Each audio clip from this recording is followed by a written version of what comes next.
On today's question of faith, is voting third party a waste of a vote?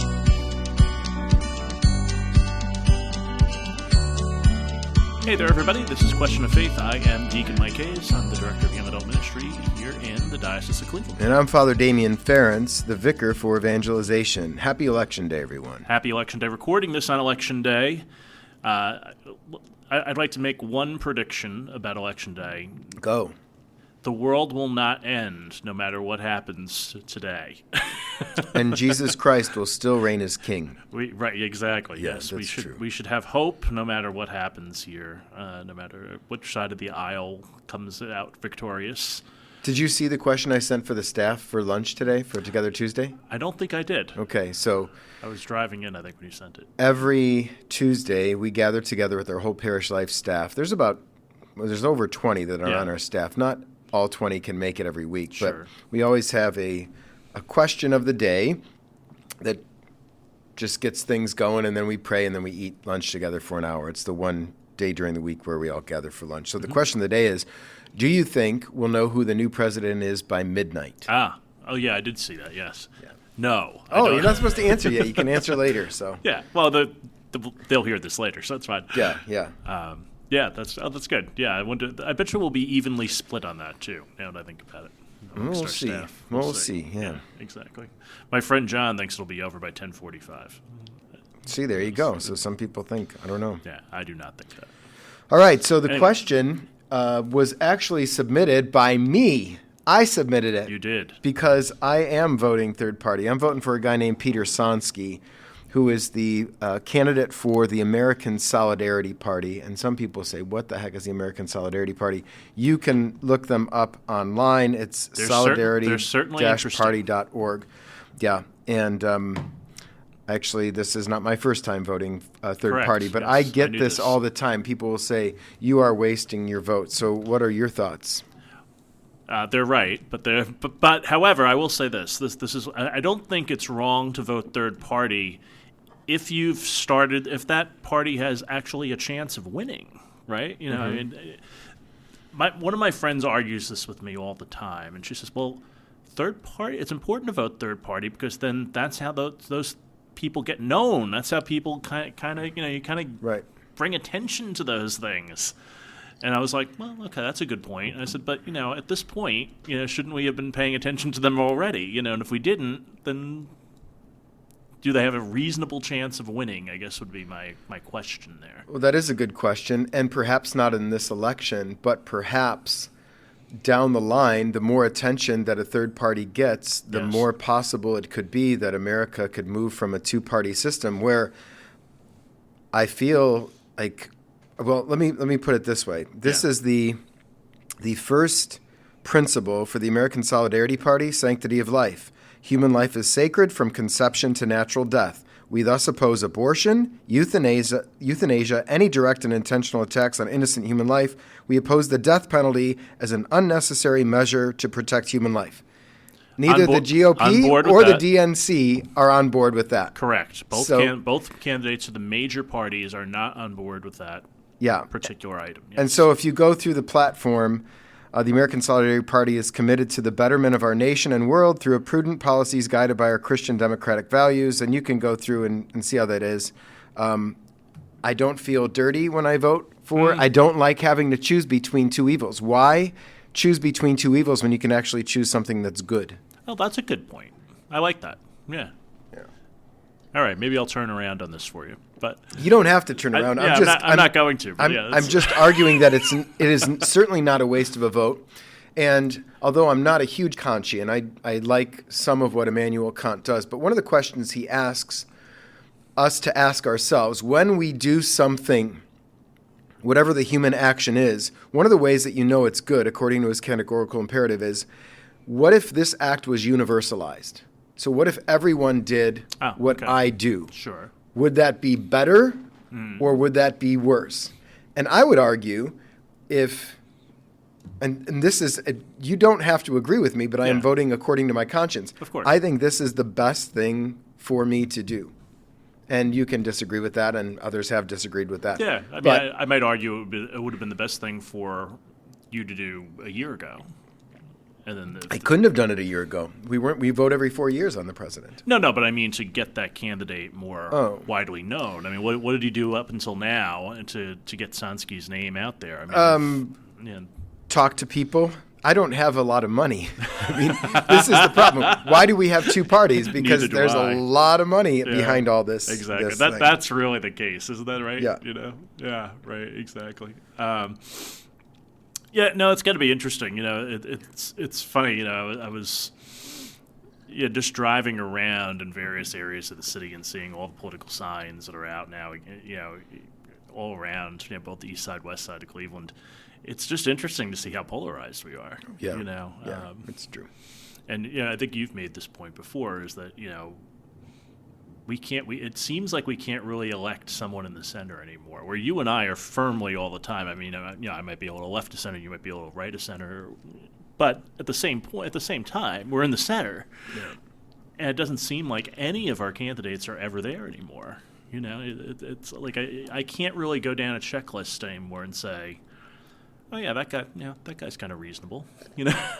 Reasonable is usually, or that woman is kind of reasonable to even go on that side. Yeah, I read a book by Jean Twenge. She wrote that book called The I Generation. Yeah. No. Yeah, that's right. Was it iGen? It was called iGen. Yeah. And her most recent book, I think, at least the most recent book I've read, is called Generations.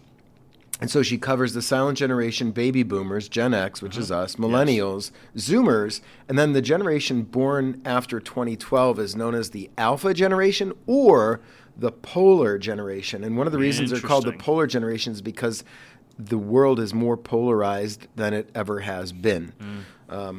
So this is where we find ourselves. I texted you, I saw this quote on Dante, today, and I thought it would be good to mention because, again, sometimes people will quote Dante. So the darkest places in hell are reserved for those who maintain their neutrality in times of moral crisis. I think that's right, but I don't think voting a third party means you've maintained moral neutrality. I certainly know what my morals are, and I'm not satisfied with either party's platform in supporting what I find to be best for the world and the country in particular, but also the world. So exactly. Yeah, right. And I would agree with that. I would say that what Dante is saying is not like you're copping out. Right. He was not part of a democracy either. He was not. So when speaking of third party, here's a race for you to take a look at today. As the results come in, you might want to take a look at the Senate race in Nebraska where Dan Osborne is running. Okay. He is an actual independent candidate. Okay. And his platform, generally speaking, he's a Navy vet, wants to raise the federal minimum wage. He wants a lower tax rate for small business. Wants to secure the border, increase legal immigration, decrease illegal immigration. Unfortunately, he's for abortion, so I'd probably not vote for him just from that reason alone. And increase border security as well. So he actually wants to build the wall, but also within the reasonable limits of what immigration should do for our country. So he's kind of playing both sides of the coin. I'm just saying it would be interesting if he won. Yeah. To see if a third party really could have legs, at least in an election like that.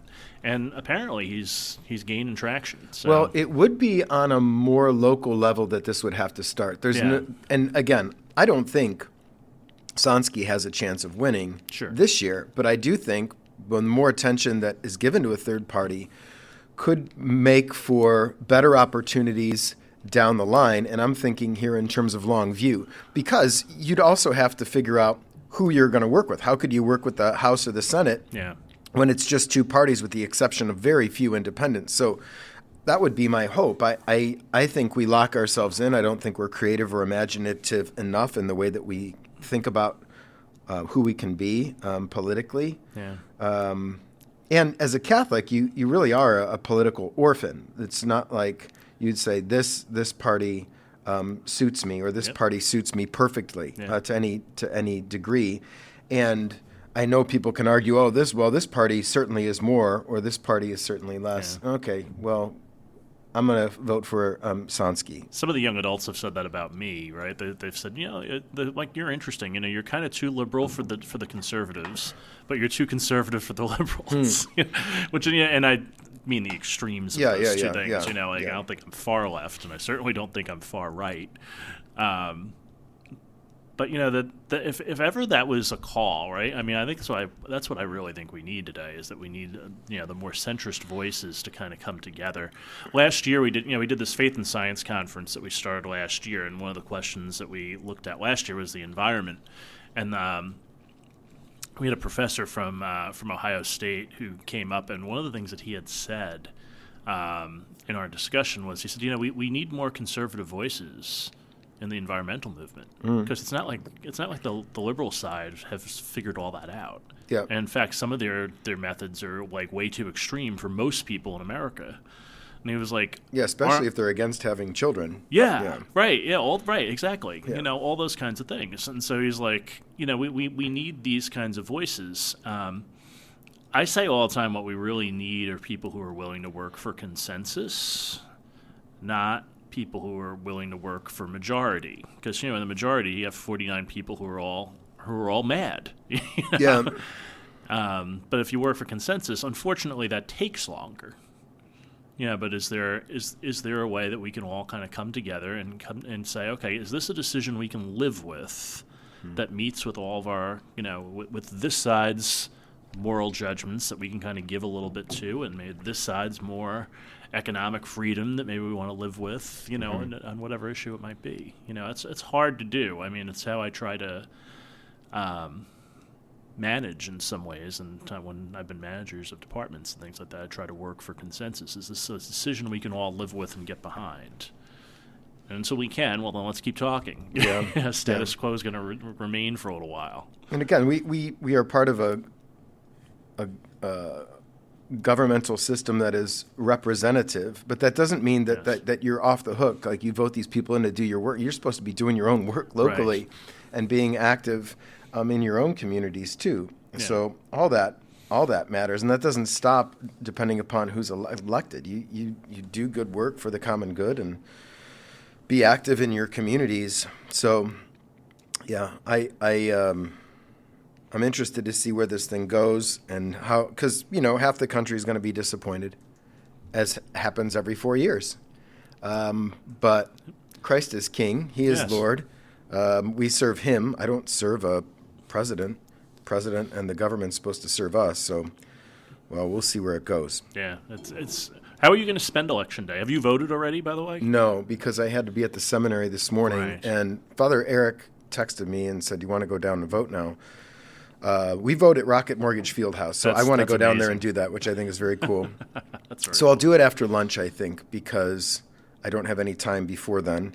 And the lines did look long this morning. I hope they're long. That's a really good sign. I mean, this is our civic duty to get out there and vote. That's right. Yeah. So that's the plan. And then tonight, I think we'll probably watch the results. I'm actually going out to dinner with Garris tonight, and then we'll watch the results in the rectory. I think the guys will get together and see what happens. Yeah. See if your buddy's right by 10:45. Yeah. I mean, it could very well be weeks, depending upon the mail-in votes and everything else that happens. So we'll see. I think if it was decided easily and quickly, that would be best for the country, because then there wouldn't be the debate and the fights like there have been in the past. I agree. In 2000 and 2020 and all that. So, well, we'll see what happens. I can remember God bless America. Yeah, exactly. I remember I covered the race in 2000 when I was in radio, because I was mostly a political talk station. I was working for the Bob Grant Show, which was kind of a conservative talk program. Yeah. And I can remember the arguments just among the staff during that time. The election's over. No, it's not. They haven't finished counting. It's over. No, it's not. They haven't finished counting. And I was like, oh, good. And that was the hanging chads and all that. Chads, right? Yeah. All that stuff. And I was like, could we just pick somebody at this point? It's 24 years ago now. Yeah. The other day from morning prayer, I highlighted this. Lord, you have renewed the face of the earth. Your church throughout the world sings you a new song, announcing your wonders to all. Through a virgin you have brought forth a new birth in our world. Through your miracles, a new power. Through your suffering, a new patience. In your resurrection, a new hope. and in your ascension a new majesty. All Jesus things will is be Lord. new. Yeah, Yes, all yeah. things will be new. Right. So pray for our candidates. Pray for those. By the way, I voted. I didn't say that. I voted 2 weeks ago. I guess think you voted said that early. a little while back. Yeah, probably on another program. I didn't say it today. So get out and vote. It's most important that you vote. You didn't get your sticker, though. I did. It's on my jacket. Oh, I see. Yeah, I didn't wear the jacket today. People make fun of me, but I like I like stickers. I mean, don't send me stickers, please. But it's nice. You get a little sticker. Send all your stickers No, to don't. Father No. Damien Ferentz. Nope. Diocese of Cleveland. Nope. 1404 East 9th. Nope. Wrong address. All right. Anyway. Church? Yeah, so I was at St. Hilary's, in which Fairlawn. I had not been before in Fairlawn. I had been there for a meeting, but I had not been in the worship space before. And so after the Faith and Science Conference, we brought people up to St. Hilary's from Canton. We were at the MAPS Air Museum in Canton for the conference, and then we brought people up to Fairlawn for Mass. And then Father Cam Popik was the presider at St. Hilary's, and it's a big campus in general. It's you know, huge, yeah. It's and, right in Fairlawn off 18. Yes. And it's more modern church, probably Yes. built in the 60s, 70s. Yeah, kind of from the less is more era. Yeah, and but with like lots of different little prisms of light that shine in all around, Yeah. which I thought was nice. Yeah, Father Michael Garvin had his first Mass of Thanksgiving there. That was the last time I was there. It was really beautiful. Big school. Yes. Father Steve Bronowski is the pastor. Yep. He's a twin. His brother is Father Michael Bronowski, who is a Benedictine. Got it. Yeah, and their dad I just put that together now. was Yeah. good friends with my dad. They were both really proud Slovaks. Yeah, and Very nice. he grew up. Steve Bronowski grew up at St. Columkill, and Father Krisner was his chaplain and youth group going up, who was my high school chaplain. So yeah, a lot of Slovak connections there. Yeah. But it's a nice church. It is, yeah, and good folks. I get to talk to a lot of. I preached, so it was an opportunity for me to preach in a different space, which I don't always get to do, Yeah. which was nice. So. It's not in it's not in the round, but it definitely fans out a little bit because the ones that are in the round four aisles are harder to. I mean, it's a good idea. Everyone feels close, but it's harder to preach there because you're like craning your neck. Craning all your the way neck, close, yeah. Even the four aisles there, I found kind of harder to reach that fourth side, And I have a tendency to, because I preach from the center, and I've been told I have a tendency to go left. I always say, you can't go right. That's funny. Because I tend to move to my left more often than I move to my right if I move around a little. So, Yeah, I preached at the seminary yesterday for Charles Borromeo Day, and I wrote out my whole homily. So that's one style I have where I write out everything, and then I'll be there again Thursday for R&R. I forget what that stands for, but it's their 7 p.m. Mass, and then I won't have any notes, and I'll just preach right from the text. So, yeah, I think preachers, you have different styles, you have to know your audience, and then Yes. you go according to what's needed. So. I usually write it all out and then run through it once, just reading it out loud to myself, and then do that a few times. And then I think I have it down. And then sometimes I eliminate things, sometimes I add things, depending on how it feels to me and what I think what I'm responding to in my own prayer. And say, I don't need to say that, but I need to say this.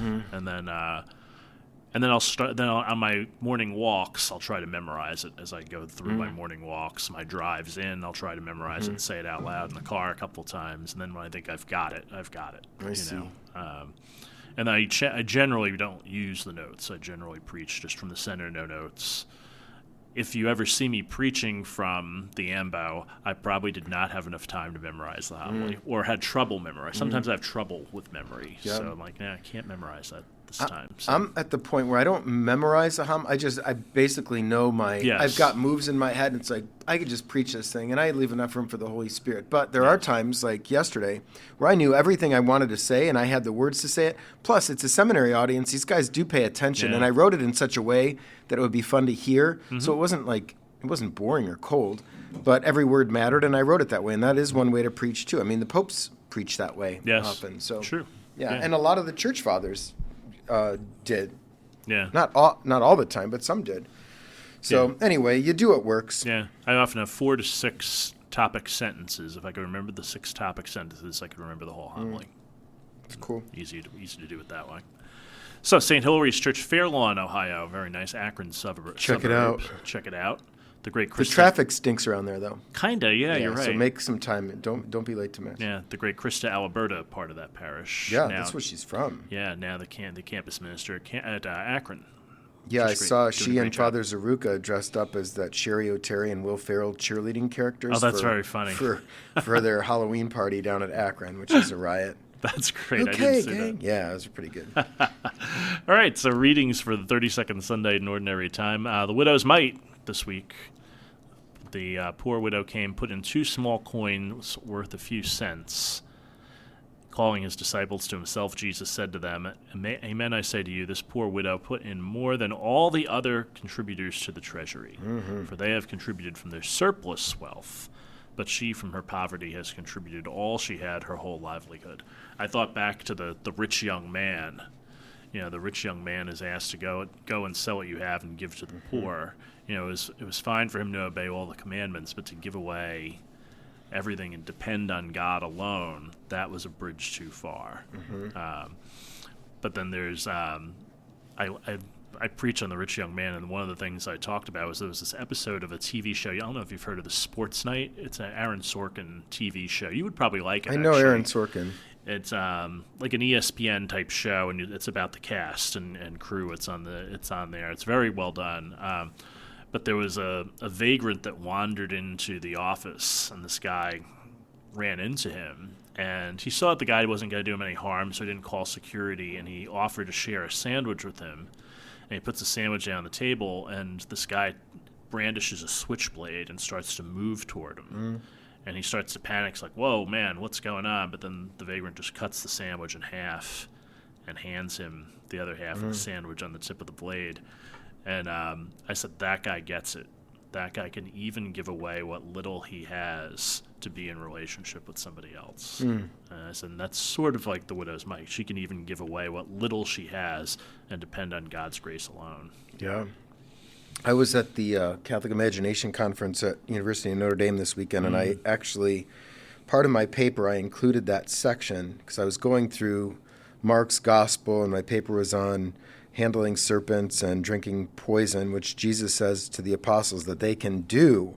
But you can only do that if you're rooted in him. And I kind of went through Mark's Gospel and did some highlights. And when I got to this section, I argue that this is Jesus giving his apostles a preview of what he's going to do on the cross. Oh, very nice. And that is everything he has, he gives away. He holds nothing back, which is what he'll do in the Eucharist, which is what he'll do on the cross. And it's only in the complete gift of self that we actually find ourselves and love. Because love is everything you have. It's complete trust.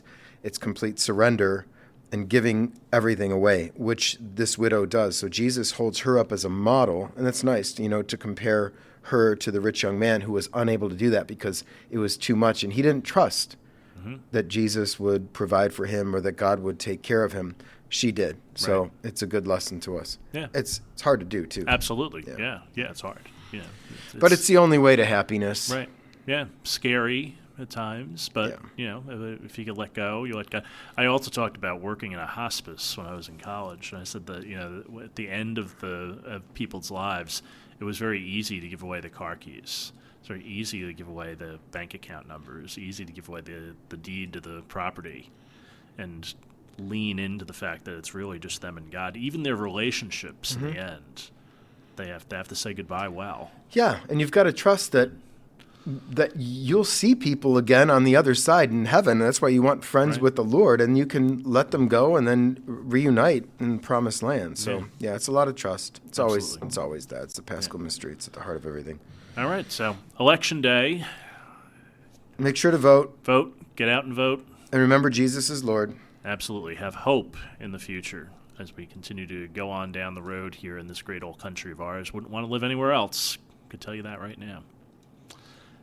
We'll have this and a whole lot more next time with new people in power in the United States here on Question of Faith.